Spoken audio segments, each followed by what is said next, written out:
하나님이 오늘 우리에게 주시는 말씀은 시편 119편, 성경 가장 가운데 있는 말씀이죠. 또 가장 긴 기절을 가지고 있는 시편 119편 몇 번 상고합니다. 119편 23절부터 40절까지 25절부터 보죠. 25절부터 40절까지 교독하겠습니다. 제가 먼저 내 영혼이 진토에 붙어 싸우리 주의 말씀대로 나를 살아나게 하소서.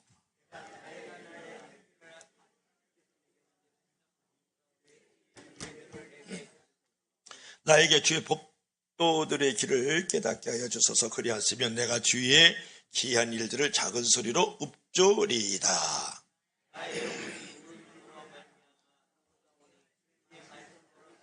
거짓 행위를 내게서 떠나게 하시고 주의 법을 내게 은혜로이 베푸소서.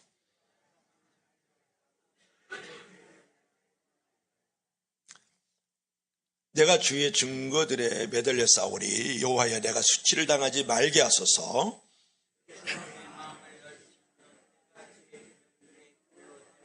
여호와여 주의 율례들의 도를 내게 가르치소서. 내가 끝까지 지키리이다.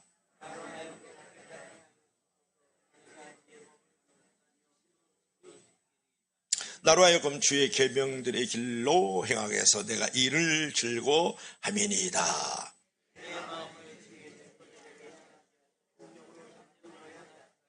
내 눈을 돌이켜 헛하는 것을 보지 말게 하시고 주의 길에서 나를 살아나게 하소서.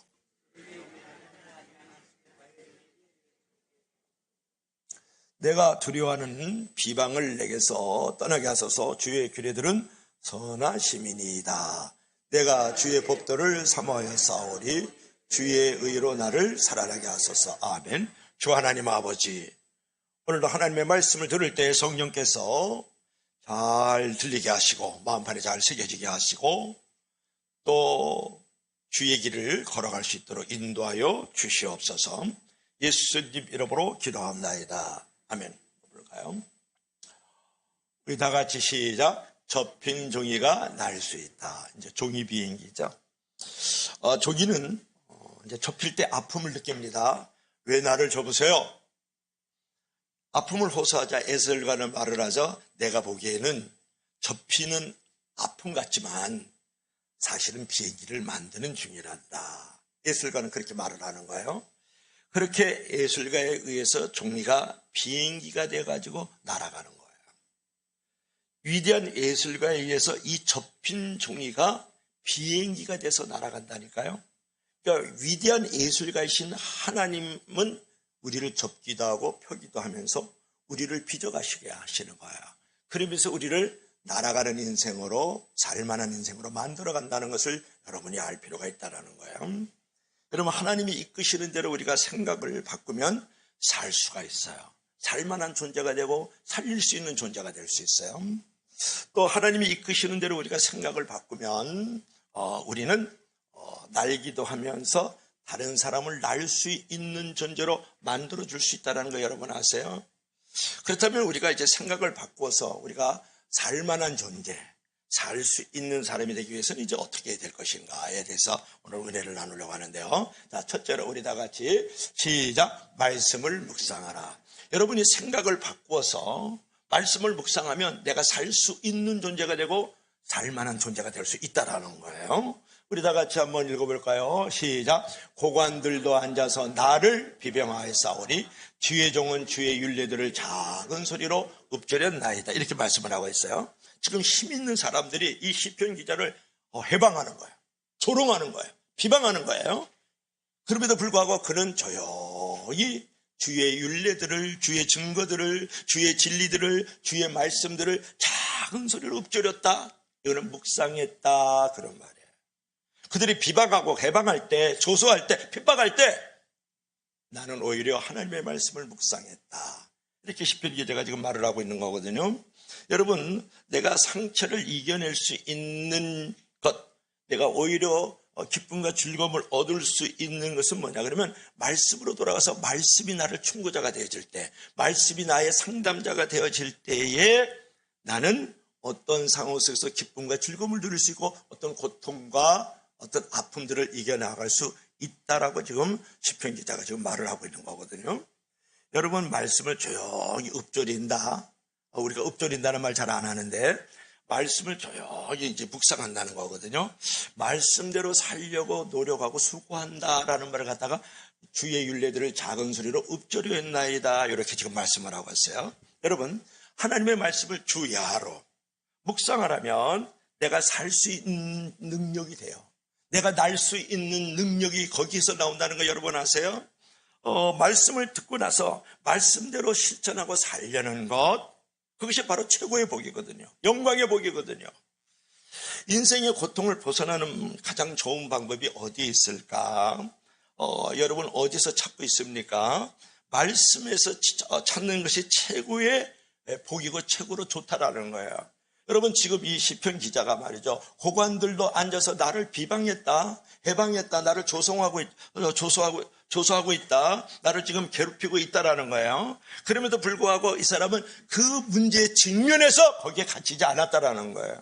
말씀 앞으로 오히려 돌아왔다라는 거예요. 그리고 그런 일로 인해 가지고 내 자신의 운명을 포기하지 않았다라는 거예요. 내려놓지 않았다라는 거예요. 어떻게? 하나님의 말씀으로 돌아왔다, 이렇게 얘기를 하잖아요. 여러분들에게 묻습니다. 여러분에게 시험이 다가오고 고통이 다가오면 그 사실에, 그 사람의 그 사건에게 직면해 가지고 거기 묶여 있는 사람들 많이 있어요. 갇혀 있어요. 그래서 요한나가 기상캐스터가 자살해 버리잖아요.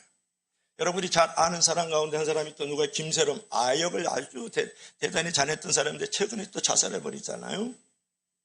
그런 비방 조소, 그런 댓글, 그런 핍박, 그런 것 때문에 자기 운명을 내려놓는단 말이에요. 그런데 오늘 시편 기자는 어떻게 했습니까? 비방이 있었어요. 조소가 있었다고요. 해방이 있었다고요. 나를 핍박해요. 나를 괴롭혀요.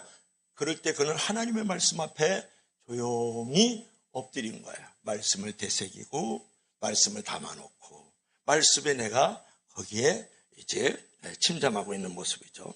여러분, 현대 성도에게 가장 부족한 것은 뭐냐 그러면 말씀 묵상인 거예요. 너무 바빠요. 조급해요. 분주함을 가지고 있어요. 쫓겨요. 그래가지고 모든 오늘날의 현대인들이 속도는 되고 있는데, 성장은 하고 있는데, 만화는 짓고 있는데 모든 것이 다 쓰레기라. 냄새가 나고 악취가 나요. 오늘 현대인들은 조급함과 분주함으로 쓰레기를 만들어가고 상품을 만들어가고 있다고요. 오늘날 우리 크리스천들은 아무리 바쁘고 조급하고 분주함이 있다 할지라도 하나님 앞에 엎드려 있을 때, 하나님의 말씀 앞에 서 있을 때 내 인생이 작품이 되는 거예요. 방향을 잃지 않는단 말이에요. 여러분, 돈이 많이 있어도 방향 잃으면 악취가 나고 쓰레기가 되는 거예요. 내가 높은 권력을 거머쥐고 있어도 내가 조급함과 분주함 속에서 살아가면 그 악취가 나요. 그 쓰레기예요. 상품이래요. 그래, 내가 어떤 내가 싱크대하고 결혼하고 있어도 말이죠, 조그만 직장생활을 하고 있어도 말이죠, 조그만 맛집고방 같은 사업을 하고 있다 할지라도 내가 하나님의 말씀 앞에서 있으면은 인생이 작품이 되는 거예요. 그리고 악취가 아니라 향취가 나는 존재가 되는 줄로 믿을 수 있기를 바랍니다. 그러니까 여러분, 하루를 시작할 때 하나님의 말씀으로 시작할 때에 그 사람은 삶의 지혜와 힘과 능력을 거기서 얻을 수 있다는 거거든요. 오늘날 우리 많은 현대인들이요, 조만간 이제 하나님 앞에 설 거 아니에요. 근데 머릿속에는 늘 그냥 이제 드라마나 있고 막 쇼츠 프로그램이나 있고 유튜브나 있고 그냥 뉴스에 들어가지고 정치인들이 누가 감옥에 가니 안 가니 늘 그런 것들로 하나님 앞에 막 또르트 같은 것들만 가지고 그 내 컴포트를 가지고 하나님 앞에 얼마나 부끄럽겠느냐고요. 기본적으로요, 유튜브를 통해서 하루에 보내는 사람들이 2시간에서 3시간이에요. 하루에. 기본적으로. 눈 뜨면 그냥 뉴스 보고 네이버에 들어가가지고 그거 그냥 내용을 보면 다 부정적이고 사납고 무섭고 우리를 마음을 혼란하게 하고 불안하게 만드는 그런 것들로 점철되어 있잖아요. 거기 사로잡혀서 하는 거예요. 어떤 친구들이 쇼트 프로그램이나 보고 있고 드라마나 보고 게임이나 하고 있고 말이죠. 늙으신 분들은 그냥 또르트 1, 2, 3 계속 보고 있고 그러잖아요. 여러분, 스페인 포르투갈 가더니요, 거기서도 그럽니다. 다 버스 앞에서도 그 핸드폰 들고 핸드폰에 갇혀서 살고 있더라고요. 나도. 그 안에 들어가서 뭘 보고 있겠어요? 그래. 진리를 보고 있겠어요? 예수님을 보고 있겠어요? 성경을 보고 있겠느냐고 물어보잖아요. 여러분, 우리의 내 컴퓨터에 하나님의 말씀을 많이 입력시키세요. 말씀 속에서 하나님을 만나면 깊은 은혜를 체험하게 되고 살만한 존재가 되고 날 수 있는 존재가 거기서 만들어진다니까요. 자, 우리 성경, 자, 25절 한번 읽어봐요.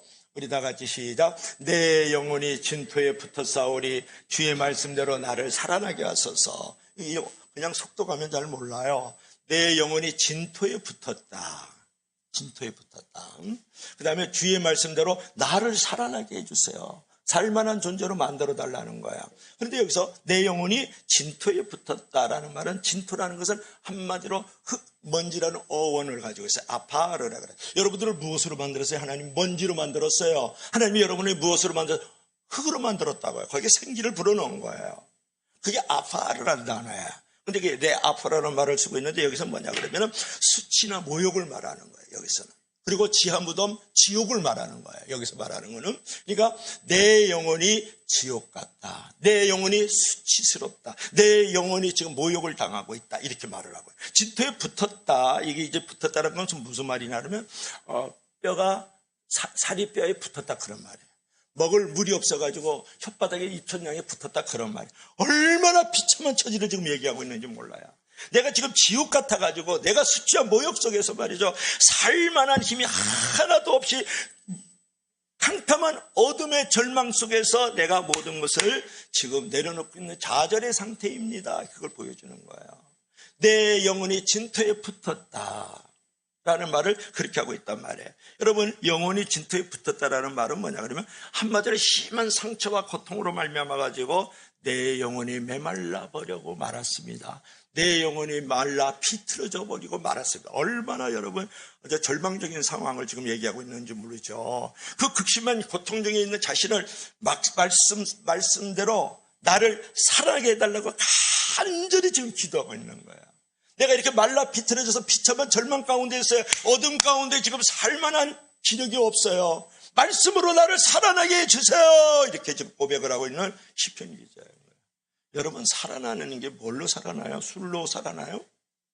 도박을 하니까 내가 살아나요? 친구 만나니까 살아나요?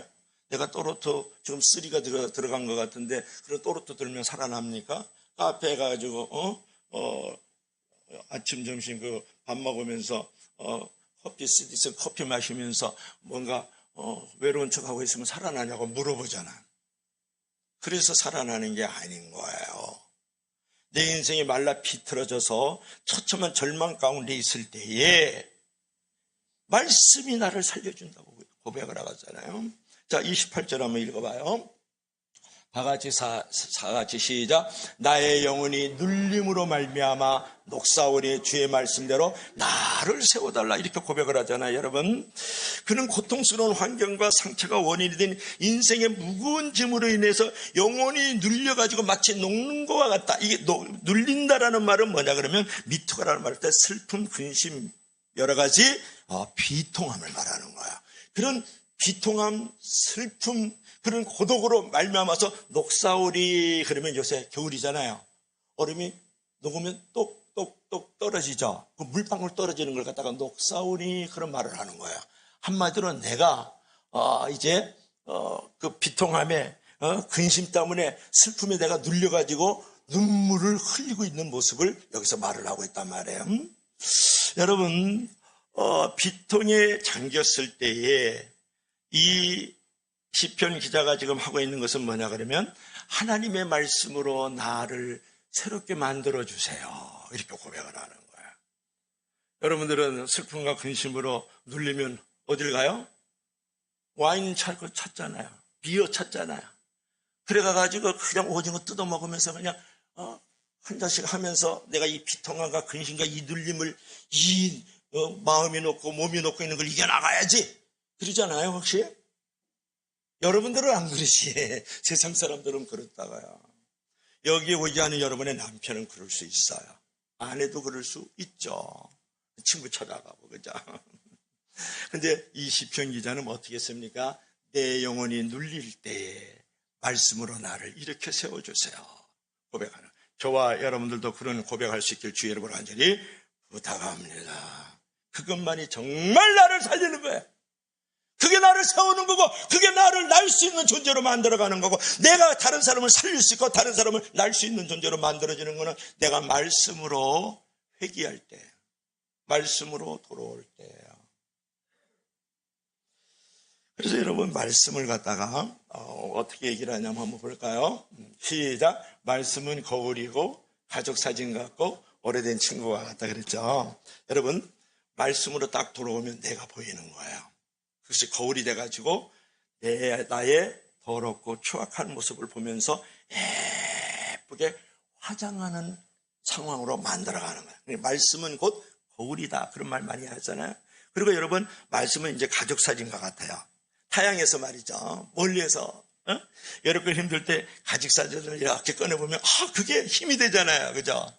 용기가 되고 위로가 되고 말이지. 내가 이런 나그네 인생길에서 내가 힘들 때도 지쳐 있을 때도 내가 낙심하지 말고 우리 가족들이 사진을 보면서 내가 잘 살아야지, 바로 살아야지. 우리 가족들이 있잖아요. 따뜻함과 위로함과 소망을 거기서 느끼잖아요. 가족은 난로와 같으니까 훈훈하잖아요.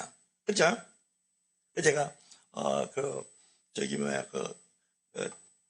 스페인하고 포르투갈 갔다 왔어요. 갔다 오는데 이제 캐리어를 끌고 이렇게 나오잖아요. 나오는데 거기에 이제 우리 집사님이 차를 갖고 오고, 그 다음에 또 우리 안사람하고 다니엘이 왔어요. 거기에 그냥 나오자마자 할아버지 그러면서 막 뛰쳐 나오는데 말이죠. 내가 갑자기 눈물이 펑 쏟아지는 거예요. 이 철십자가가 왜 이렇게 눈물이 펑 쏟아져요? 그래서 할아버지한테 얼마나 그 눈물이 납디다. 그거 마누라를 보면은 아주 그냥 싸늘한데 말이죠. 그냥 보자마자 눈물이 퍽 쏟아지는데 이놈은 또 그저 그 캐리어에 또 올라타가지고 이게 끌어달라고. 그게 가족인 거예요. 그래서 이거 참 그거 신기하도다. 신기하도다. 그거 뭐 한 열흘 못 봤는데 말이죠. 그렇게 눈물이 나잖아요. 그게 가족이 따뜻한 거예요. 말씀은 가족과 같다. 말씀은 나를 따뜻하게 하고 위로를 해주는다 말이에요. 또 말씀이라는 것은 뭐냐 그러면 오래된 친구와 같아요. 오래된 친구 만나면 어때요? 뭐 차도 한잔하고 뭐 술도 한잔하잖아요. 그러면서 서로 마음과 감정을 풀어주고 교제의 길을 열어주고 삶의 어떤 엑스타스, 황홀감을 주잖아요. 그 오래된 친구가 그런 거예요. 하나님의 말씀으로 돌아오면 그 말씀이 나의 마음과 감정을 풀어주고 오래된 친구처럼요, 내 마음속에 황홀감을 주는 것이 말씀이란 말이에요. 믿으시면 다 같이 아멘 하시기 바랍니다. 그래서 늘 말씀을 앞세우면 공허한 인생길을 행복한 인생길로 만들어갈 수 있고, 내가 여러 가지 상황 속에서 눌림과 고통과 아픔이 있더라도 그것을 벗어날 수 있는 유일한 길은 뭡니까? 하나님의 말씀인 줄로 믿을 수 있기를 바랍니다. 그래서 여러분은 생각을 바꾸면 내가 살 수 있다고요. 즉 하나님의 말씀을 묵상하는 길로 생각을 바꾸라. 자, 두 번째로 우리 다 같이 시작. 말씀을 배우라. 그러니까 내가 생각을 바꾸는데 말씀을 배울 때에 내가 살 수 있는 존재가 되고 살릴 수 있는 존재도 될 수 있다고요. 자, 26절 한번 읽어볼까요? 우리 다 같이 시작. 내가 나의 행위를 아뢰매 주께서 내게 응답하셨사오니 주의 율례들을, 주의 증거들을, 주의 진리들을, 주의 증거들을, 주의 율례들을, 주의 법도들을 내게 가르치소서. 시편 119편에 나오는 주의 율례, 증거, 법도 이런 것들은 다 말씀을 말하는 거라고 여러분 아시면 돼. 그러니까 말씀들을 내게 가르치소서, 이렇게 지금 고백을 하고 있거든요. 여러분, 이 시편 기자는요, 기도를 통해서 자신의 행위를 하나님 앞에 아뢰고 주님의 응답을 체험하면서 더욱더 말씀을 가르쳐달라, 이렇게 지금 26절에 말씀을 하고 있거든요. 여러분, 여기서 우리가 생각해 보고 싶은 것은 뭐냐면, 배우려는 자체도 중요하지만 더 중요한 것은 하나님의 말씀을 배우는 자세가 더 중요하다라는 거예요. 여러분, 이제 신앙생활하면서 참 이게 어려운 일을 경험하게 되는데 뭐냐면, 신앙생활을 오래 하면서 장로가 되고 권사가 되고 집사가 되거든요. 그러면 가르치는 자세는 많아지고 배우려는 자세가 적어지기 때문에 믿음의 위기가 오고 공동체의 장애물이 되는 거예요. 배움이라는 것은 끝이 없는 거거든요. 어느 날 집사가 되고 권사가 되고 장로가 되고 신앙의 경력이 생기고 말이죠. 그러다 보니까 실력은 없고 경력만 없고 또 영역은 없고 실력만 또 없고 실력도 없고 경력만 늘어나는 거야. 그러니까 배우려는 자세는 없고 가르치는 자세를만 늘 갖고 있는 거야. 그러다 보니까 본인에게도 시험과 위기가 찾아오고 공동체도 깨뜨리는 일이 거기서 벌어지는 거예요. 더 이상 자라나지 못하니까 자라나는 것만큼 살릴 수 있잖아요. 아는 것만큼 살 수가 있는 거거든요. 그래서 경력신자가 많아요. 교회는 영육신자가 많아야 돼. 실력 있는 크리스천이 많아야 될 거 아니라. 그래서 여러분 신앙생활을 오래 하더라도 내가 죽을 때까지 배워야 돼. 끝이 없는 거야. 그래서 말씀에 아멘하고 받아들이면 상처와 고통도 쉽게 극복할 수 있고 모든 문제와 시험 속에서 벗어날 수 있는 그런 존재가 되고 많은 사람들이 그런 모습을 보고 또 많은 사람들의 신앙의 가이드 역할을 해주는 거예요. 여러분 글을 읽거나 쓰지 못하는 사람도 무식한 사람이지만 배우려고 하지 않는 사람도 무식한 사람이거든요. 교회 안에서 얼마든지 읽기도 하고 듣기도 하고 공부도 하고 묵상도 하고 암송도 할 수 있잖아요. 그게 나를 자라나게 하는 거야. 그뿐만이 아니고 또 내가 새벽 기도에 나와서 꾸준히 새벽에는 처음서부터 한 권 한 권 책을 강의를 나가잖아요. 금요일 날도 여러 가지 주제별로 말씀이 선포되고 있잖아요. 그런 것도 다 알매의 자세인 거예요. 그런 자리에 머문다 그러면 여러분 3대 제약이 있는데 3대 제약이 뭐냐 그러면 한번 보세요. 시작. 말씀을 배우지 않는 게 제약이에요. 두 번째로 시작. 말씀을 가르치지 않는 것도 제약이에요. 말씀을 지키지 않는 것도 제약이다. 배우지 않는 것도 여러분 제약이라는 걸 아셔야 돼요. 말씀을 또 가르치지 않는 것도 제약입니다. 말씀은 알고 있어요. 가르치고 있어요. 그런데 지키지도 않고 살지도 않는 것도 제약이에요. 여러분 어떤 제약에 지금 속해 있습니까? 새는 여러분 7일을 굶어도 안 죽어요. 새는 말이죠. 사람은 12일을 굶어도 안 죽는데요. 개는 20일을 굶어도 안 죽는데요. 거북이는 500일을 굶어도 안 죽는데요. 성경을 1년에 한 번도 읽지 않는 사람들을 갖다가 뭐라 하냐면 터틀 크리스천이라 그래요. 거북이 교인이라 그래요. 500일을 안 먹어도 거북이는 사니까 1년 365일 성경 한 장 제대로 성경 한 권 제대로 띄지 않고 간통하지 않고 지내는 교인들을 갖다가 거북이 교인이에요. 여러분은 거북이 교인이에요. 내가 물어보잖아요. 개 같은 교인이에요? 아니면 이제 새 같은 교인이에요? 뱀은요 800일을 굶어도 죽지 않는 뱀이 있대요. 그럼 거의 3년 아닙니까? 뱀 같은 교인도 있을 수가 있겠죠? 어느 교인인지 여러분 내 자신에게 청진기를 대고 영적으로 진단 한번 해보세요. 오랜 세월이 지나도 변하지 않는 진리의 말씀을 이제 깊이 거기다가 닷을 내리면 길도 열리고 문도 열리고 생명도 열리면서 생명력 넘치는 사람이 되는 거거든요. 오늘날 이제 한국 교인들이 특별히 가지고 있는 건 뭐냐 그러면 말씀대로 살려는 몸부림 아우성. 거기다 생명을 안 걸어요. 말씀을 그냥 아는 정도로. 그래서 좀 이용하고 수단화한단 말이에요. 어느 이제 두 기독신사가 말이죠. 차를 탔어요. 기차를 탔어요. 그러니까 앞에 있는 기독신사가 샌드위치를 그냥 거기다 계란에다가 막 토마토에다가 막 잼을 딱 집어넣어가지고 그냥 아그작아그작 이렇게 먹는 거예요. 그러니까 앞에 있는 그 기독신사가 너무 그냥 막 땡기잖아요. 그리고 배가 막 고픈 거예요, 갑자기. 그러니까 샌드위치를 먹고 있는 그 기독신사가 그 앞에 있는 신사가 하는 말이 최근에 제가 은혜를 많이 받았습니다. 그러네. 말씀을 내가 듣고 보다가 은혜 많이 받아서 그렇습니까? 그러니까 어떤 은혜를 받았어요? 샌드위치를 먹으면서 질질 흘리면서 말이죠. 그 친구가. 그러니까 그 앞에 있는 기독신사가 하는 말 최근에 말이죠. 내 이웃을 내 몸처럼 사랑하라 라는 그런 말씀에 제가 은혜를 받았어요. 그런 거예요.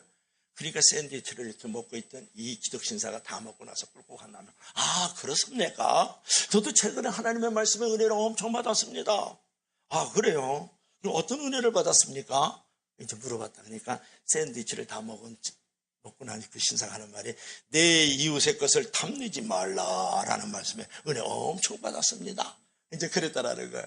여러분 무슨 얘기를 하느냐 그러면 하나님의 말씀을 살려는 몸부림이 없다라는 거예요. 아우성을 안 친다는 거예요. 지금은 말씀을 이용해 먹는 거예요. 자기가 쉽게 예수를 믿을 수 있도록 사용한다는 거예요. 그 말씀을. 그리고 듣고자 하는 건 듣고 듣지 않으려고 하는 건 안 듣는 신자들을 지금 그거를 예하로 말을 하고 있는 거예요. 오늘 여러분 성경을 이용하지 마세요. 성경을 사용하지 마세요. 성경을 도구하지 말라고요. 성경을 내가 쉽고 편하게 살려고 하는 신앙의 고백으로 써먹지 말라 그런 말이에요. 이 성경을 여러분 배웠습니까? 배워야지. 가르쳤습니까? 가르쳐야지. 그러면서도 살아야 돼요. 지켜야 돼요. 그렇지 않아요? 깨닫는 거, 아는 것도 상당히 소중해요.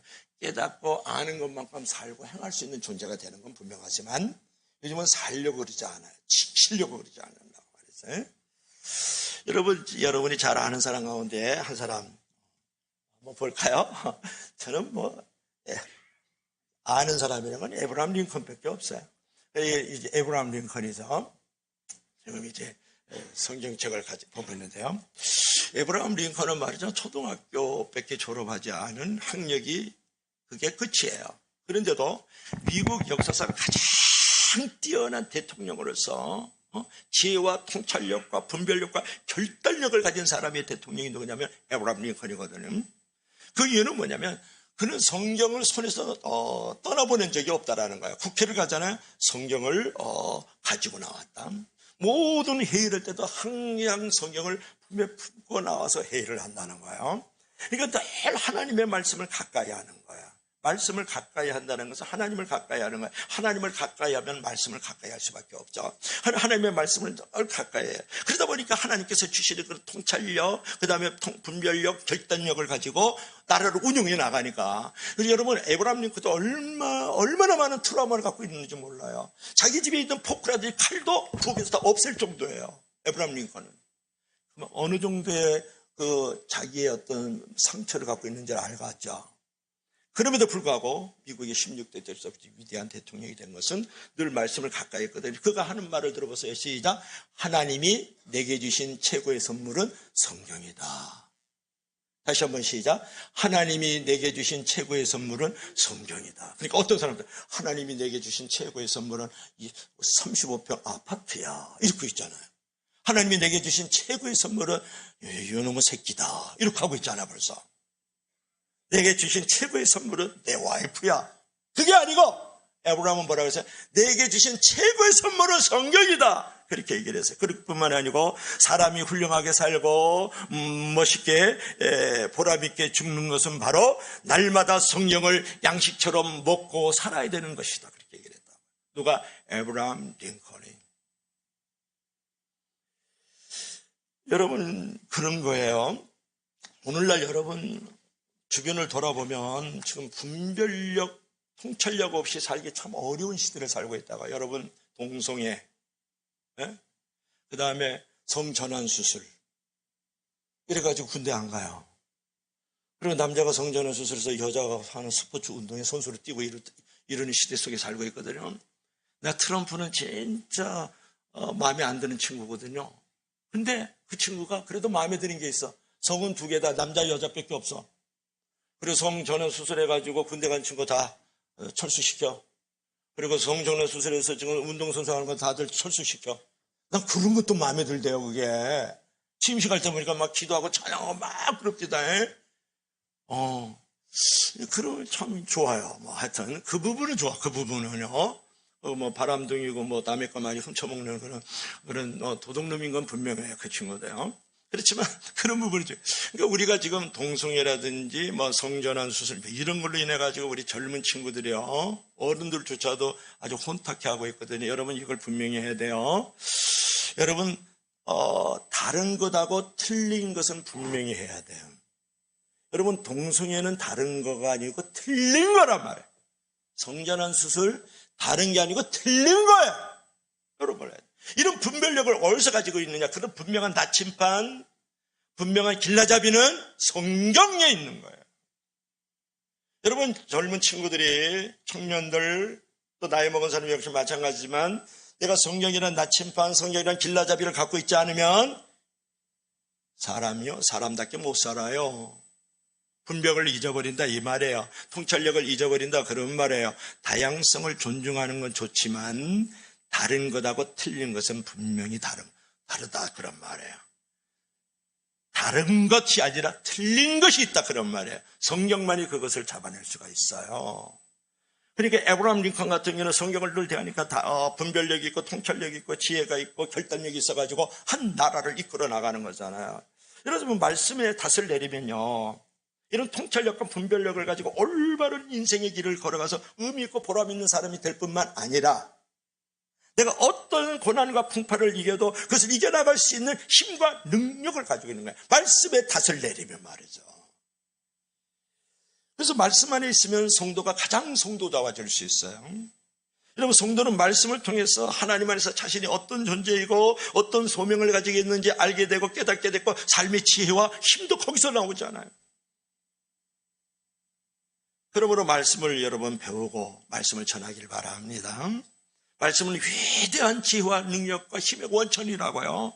말씀을 배우고 알려고 하는 사람이 결국은 인생의 역전의 주인공이 되는 거거든요.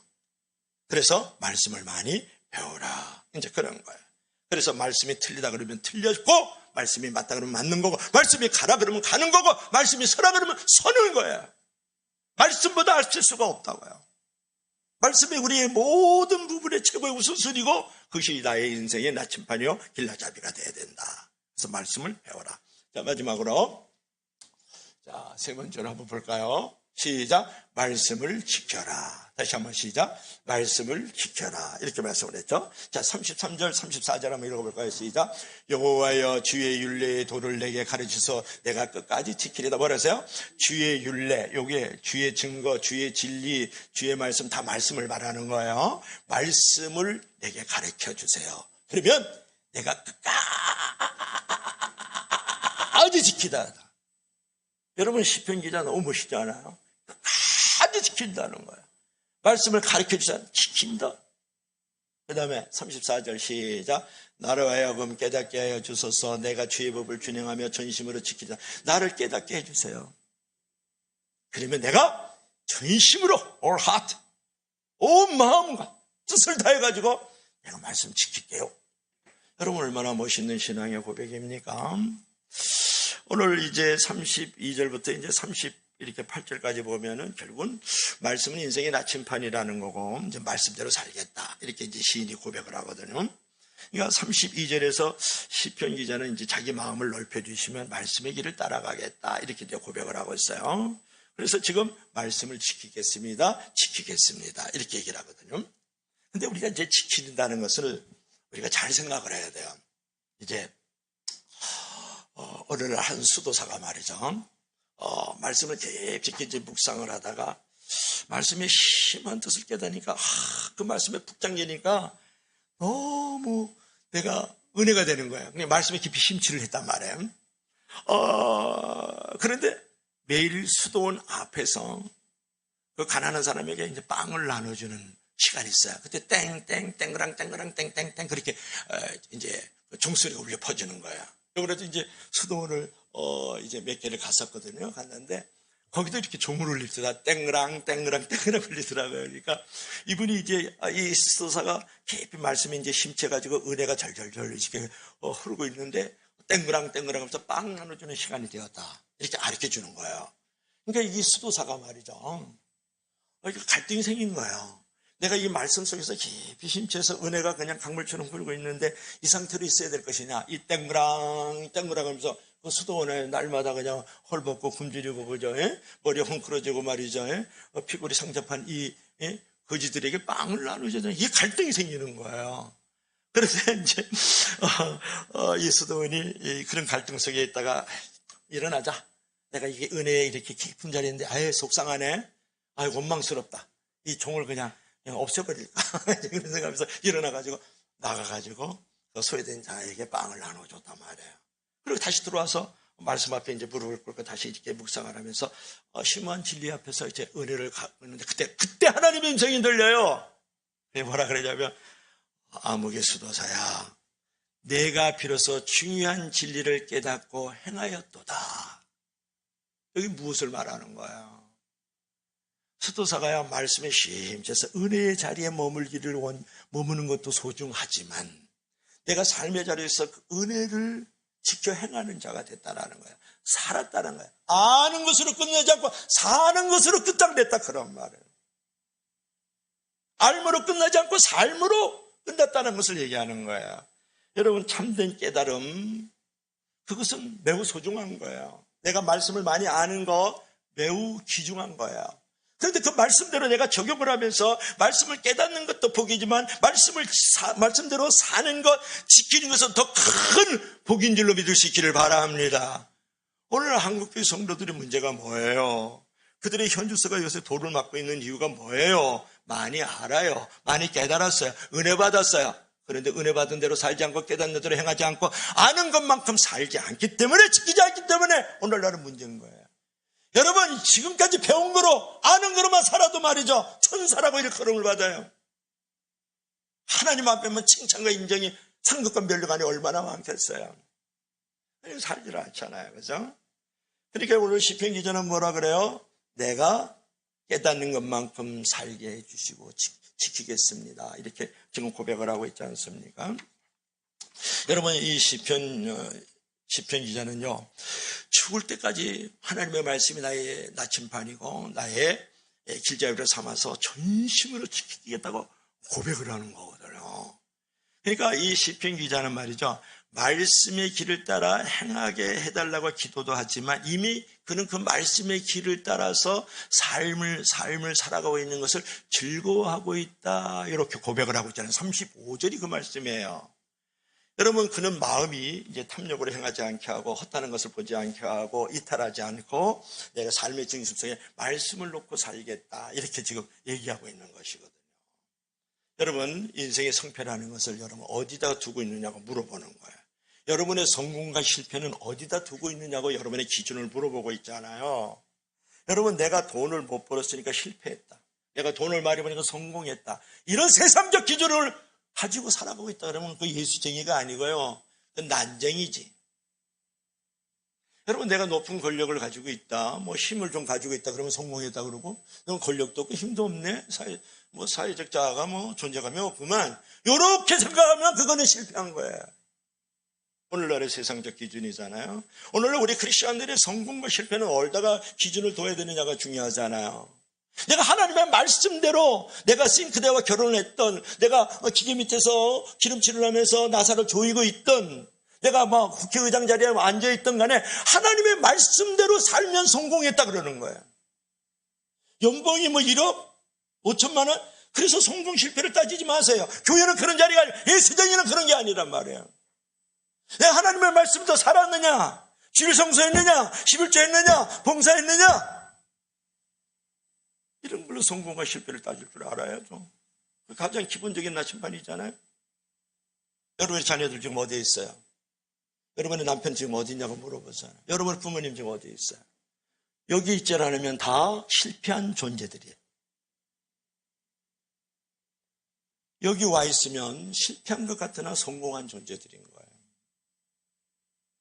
분명한 선을 가져야 될 거 아니에요. 여러분의 나침반은 세상적 나침반을 갖고 있는 거예요? 성경이 나침반이죠. 성경이 우리 인생의 길라잡이잖아요. 성경이 우리 신앙의 길라잡이지. 성경이 교회 생활의 길라잡이잖아요. 그래서 여러분, 인생의 성패는 말씀의 길을 따라서 좌로나 우로나 치우치지 않고 올곧게 나가는 태도와 관계가 있다. 인생의 성공은 말씀대로 살았느냐가 성공의 기준이 되는 거예요. 말씀대로 살지 못하면 그는 다 실패한 존재들이라고요. 여러분, 말씀을 사모하면서 지키면 말씀이 그 영혼을 지켜주는 놀라운 역사가 일어납니다. 비방을 받지도 않게 되고 더 나아가서 비방도 극복할 수 있는 존재가 말씀 안에 있는 거예요.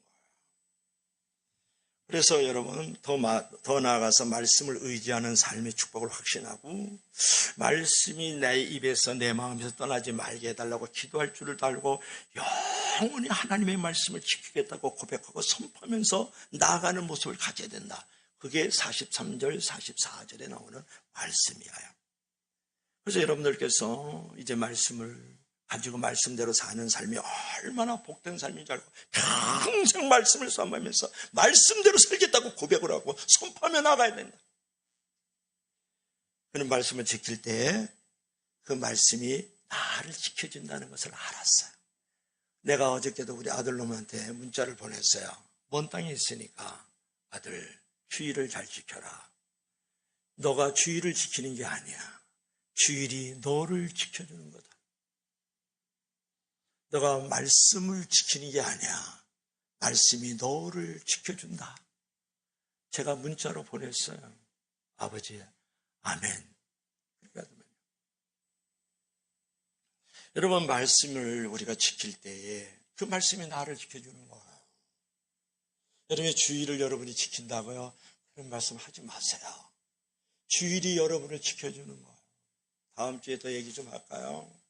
그래서 여러분들께서 말씀을 늘 곁에 두고 그 말씀을 묵상하고 말씀을 깨닫고 알아가고 말씀을 지키고 살겠다는 그런 고백 써서 살아가면 저와 여러분들이 진정한 인생의 성공을 거두는 줄로 믿으시기를 바랍니다.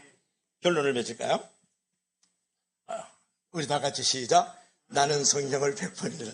성경 100번 읽은 사람만 읽어. 다 같이 시작. 나는 성경을 100번 읽었다. 나도 안 읽었으면서 이렇게 다시 한번 큰 소리로 시작. 나는 성경을 100번 읽었다. 밑에 시작. 말씀을 믿고 기도하면 이루어진다. 여러분 잘 아는 사람이에요. 조지물로 모르는 사람이 어디 있어요? 여러분 사랑의 아버지 또는 고아의 아버지 너무 유명하죠. 그래서 조지물로 목사님께서는 한 2,000명 이상의 고아들을 잘 돌봤죠. 한 기자가 그에게 왔어요.